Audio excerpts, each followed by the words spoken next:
My name's Bob Lazar. I'm known for working at a classified base known as S4 out in the Nevada desert near Area 51. And there, we reverse engineered alien spacecraft. And it's changed my life a lot. You know, it's probably changed every aspect of it.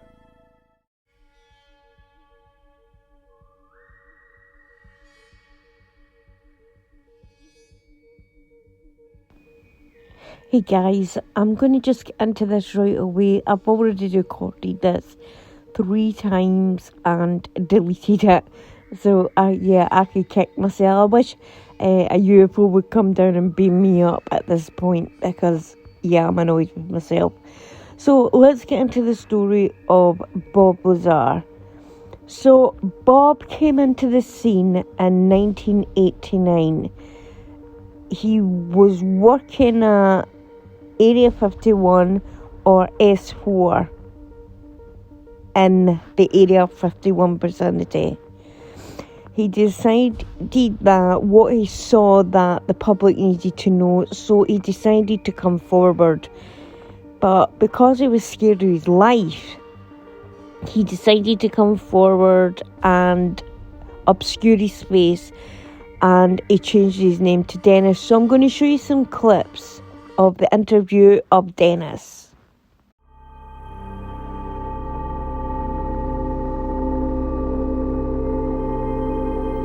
Area 51, one of the most secret of spots on the planet. It's located on the northeast edge of the Nevada test site and is said to be where numerous top-secret weapons systems have been tested over the years. According to some UFO researchers, it's also where the government is test flying alien spacecraft.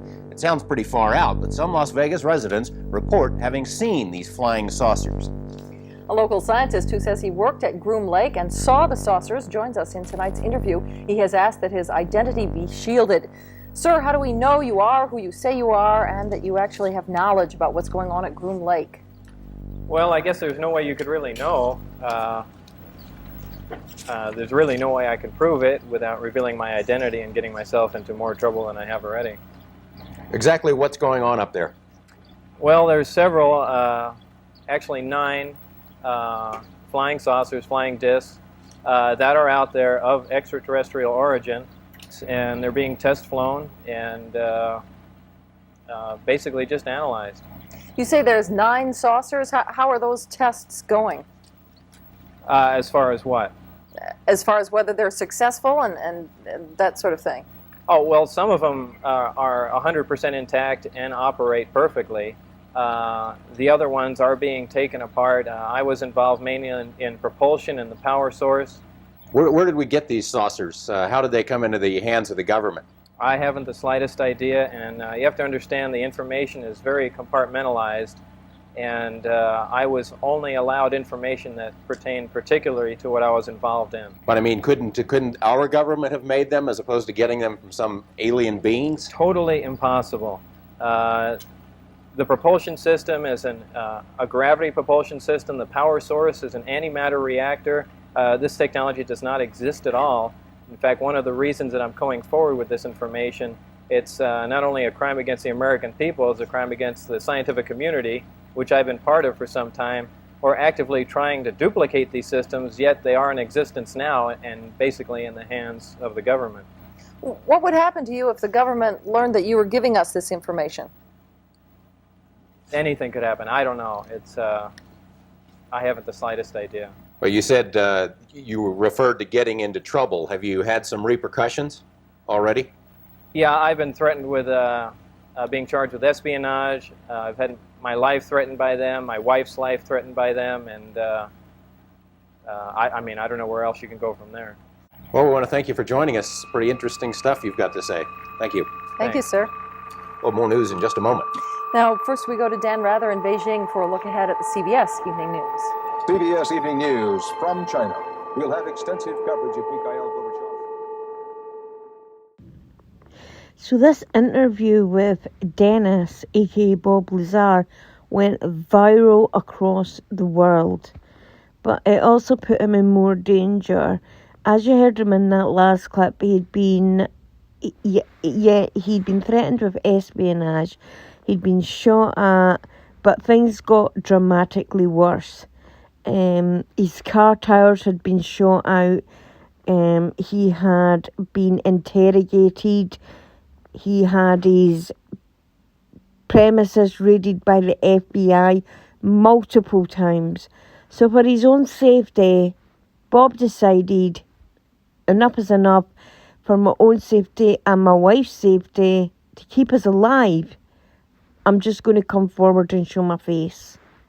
They shot at you, somebody shot, and maybe as a warning, perhaps. It was a good warning. I had my back tire shot out on my car as I was getting on the freeway. You saw the guy. Yeah. Is this a secret worth killing to keep? I mean, the government, would you say? Obviously. But in fact, the only reason You're doing that getting this on tape is insurance. Well, that's one reason, but I mean, also as an American citizen, you're bothered by that this stuff is going on, and people. Yeah, I am, but not enough to have, stood here and have it on the record. Insurance is the true motivation behind this. Now, Bob has said many times that if he could turn back the clock, he wishes he hadn't came forward. This has ruined his life. He hasn't made any money out of his story. He doesn't do very many interviews, and if he does, they're very few and far between. He does not like being in the spotlight. Bob's main love is physics and jet engines and inventing things. So I'm just going to put some more clips in of Bob and how he feels about coming forward. Something, again, that he says has ruined his life. Every aspect of it. Positive or negative? Well, for the most part, negative. I mean, it's really difficult to find positive aspects of that. I mean, I'm sure there are some here and there, but most of them were negative. Would you take it all back and just be Bob the jet car guy and never have done this if you can, or are you glad you had the experience? That's hard to say. I don't know. I think I'd lean towards not, at this point in my life, I'd probably lean towards not saying anything. What would be your message to a young person now about looking at your story and thinking about the world? What would you say to them? Just pay attention. Just pay attention. I can't really say much else. The world's a lot different now. The way information is disseminated and the way things are passed around, it's distorted even faster and more now than it used to be. So they've got a rough road ahead if you're trying to cut through the bullshit. What do you want them to know? That in the late 1980s, the U.S. government had recovered alien spacecraft, several of them, and the technology in the Nevada desert that they were keeping quiet and analyzing. That's a fact.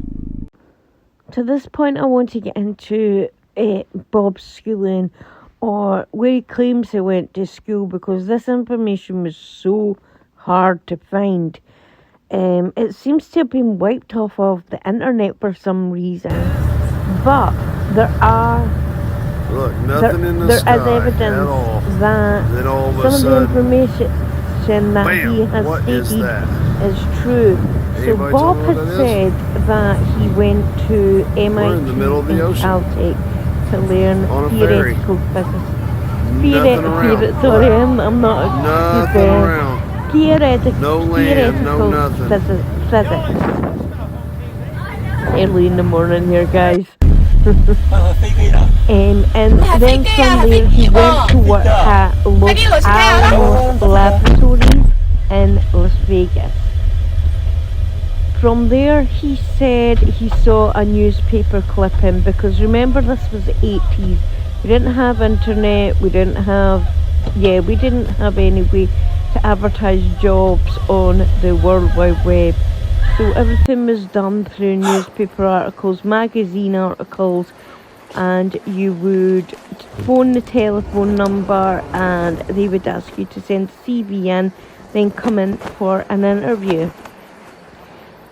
So his contractor was AG&G, and he ended up getting the job, and his employer was the United States Naval Intelligence. Now, both of these, AG&G and the United States I can't speak today, I'm so sorry, the United States Navy, as well as Los Alamos Labs, have all come out and said that Bob never worked here. However, no matter how good the intelligence service think they are, and yeah, I'm come to know the intelligence service pretty well. So no matter how good they think they are, they don't manage to scrub everything. So let me get into what they managed to forget. So Los Alamos Lab, they said, Bob's never worked here. No. However, his name is actually in the Los Alamos Labs directory. Unbelievable, aren't they? He's also appeared in a newspaper article because he created this amazing jet car. It's a car propelled by a jet. I'm not a physicist, so I don't know the technical terms for this. And in this said article, it says that he works for Los Alamos National Lab. Bob also produced his W-2, which I believe in America is a wage slip. He also produced the news article, as I said, that he applied for the job for. And on it said that you would gain majestic clearance. Now I want to point this out because on the other side, I'm looking at the left side of Bob's W-2. There's a little code at the top, and this little code has the initials MAJ for majestic clearance. And next up, we have Bob's identification card, which he used to get into S4 Area 51. And on it says, Robert Lazar, United States Naval Intelligence.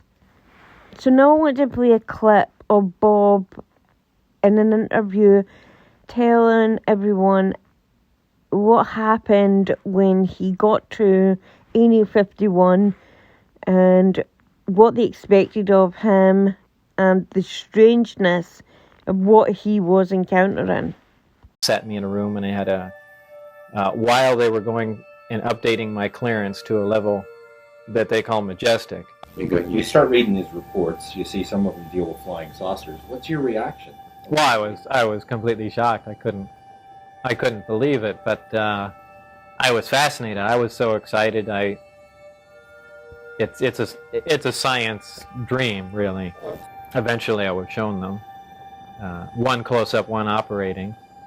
They had one of the reactors out of the crafts, which was an antimatter reactor. I was given a demonstration on how it worked, things that it did, and the physics of it. The thing they were most interested in is duplicating the reactors without using this element 115,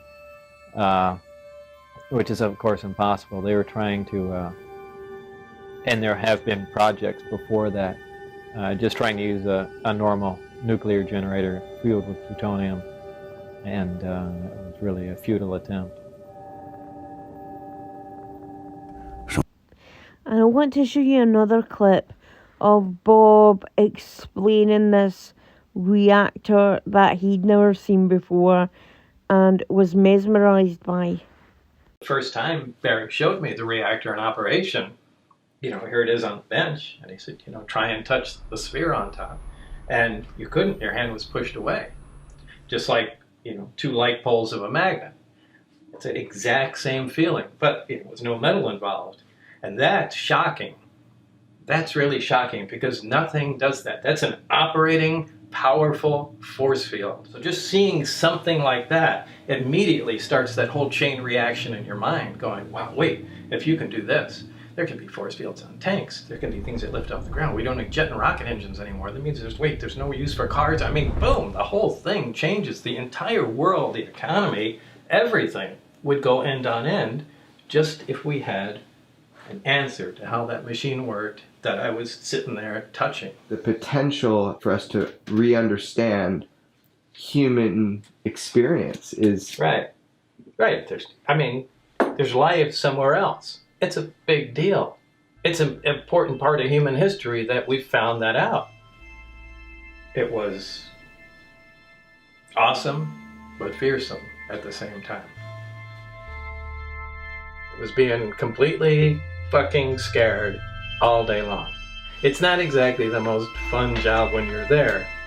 Almost 3 decades later, the fear drops off and you're just left with the amazement and technology that you were exposed to. We have, an artifact here from another civilization. It really changes the way a lot of people think. We're all looking for an answer. Having physical proof is an awful big deal.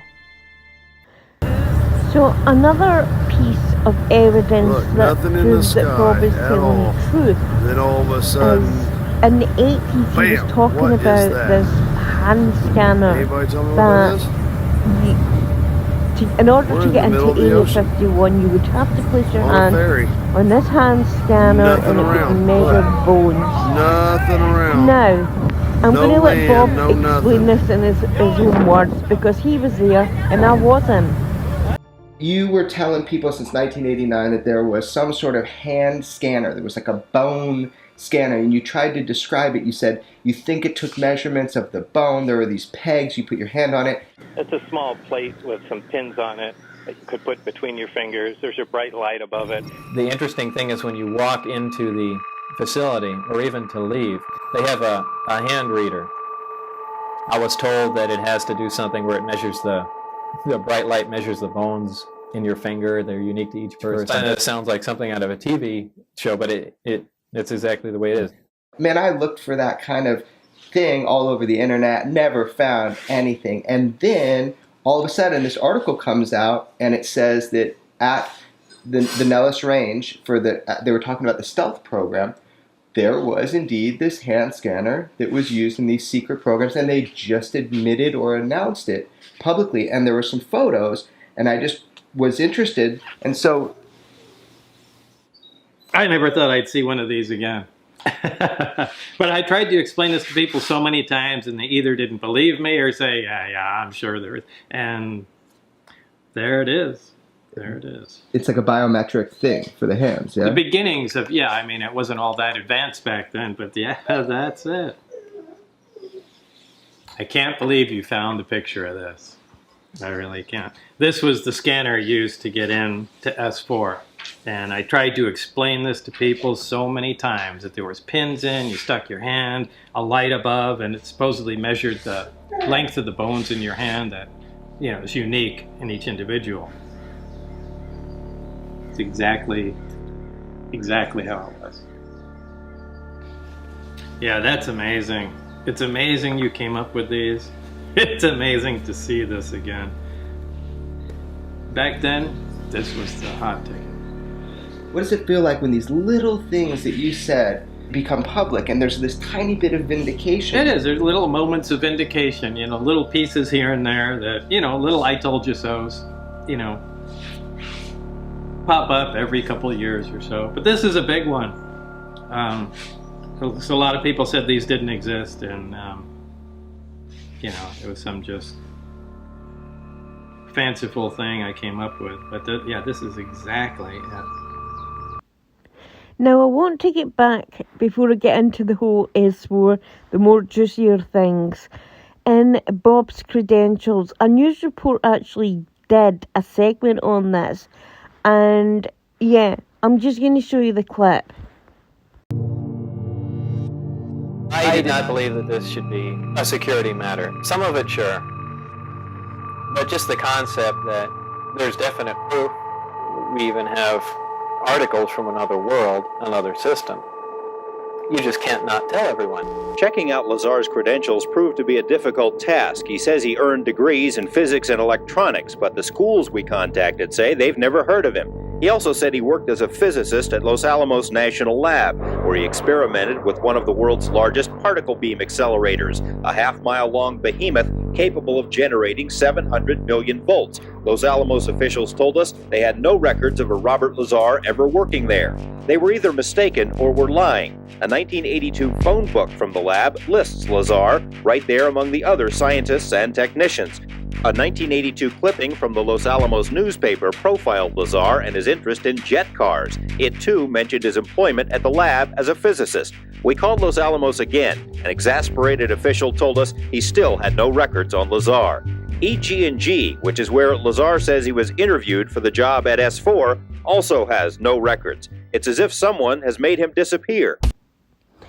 Now, I just want to illuminate the lens that they have gone to make Bob Lazar basically a non-person, to make him disappear. They have tried to charge him with espionage. They have threatened his life. They've threatened his wife's life. And when the interview from the segment that I took these clips from, when this was occurring, the FBI and other agencies actually raided his place of work and home. So, if that's someone that they claim doesn't work for them, didn't know anything, why would they focus so much attention on Bob Lazar? So, let's get into the meat and good potatoes of this. Let me show you what Bob described S4 looked like. According to Lazar, his employer was the United States Navy. He says he and other government employees would gather near EG&G, fly to Groom Lake, and then a very few people would get into a bus with blacked out or no windows and drive to S4. When you get off the bus, what do you see? Very interesting building. It's got a slope of probably about 30 degrees, which are hangar doors. And it has textured paint on it, but it looks like sand. It's made to look like the side of the mountain that it's in, whether it's to disguise it from satellite photographs or what. He says he was never told exactly what he'd be working on, but figured it had something to do with advanced propulsion. On his first day, he was told to read a series of briefings and immediately realized how advanced the propulsion was. The power source is an antimatter reactor. They run gravity amplifiers. There's actually two parts to the drive mechanism. It's a bizarre technology. There's no physical hookup between any of the systems in there. They use gravity as a wave, using waveguides, almost like microwaves. Polygrapher Terry Tavernetti runs a corporate security operation and is a former Los Angeles police officer. He put Lazar through 4 tests and concluded there was no attempt to deceive. And I left there thinking that I feel we do have some credibility to what the subject had to say. And that's when I went to some of my colleagues. Tavernetti sent the test results to a third polygrapher who agreed the results appeared truthful. So guys, I'm going to leave this here. Look, the nothing next in the part sky 2 is at all. going to be Then all of a lot sudden, more exciting. The reason I'm bam, leaving what this is here that? is just for memory. Anybody tell me what that is? I wanted to get this done in one part, but We're in the middle of the memory ocean. isn't allowing it. So On a if you ferry. want to know what Bob saw Nothing around. in Look. S4, Nothing you want to know around. what he was working on, No land, no you want to nothing. know how many lie detector tests he's taken and passed, please keep an element, element 115, in which I think is the reason the government keeps raiding them. But yeah, stay tuned for part 2. I'll have that up later. Bye guys.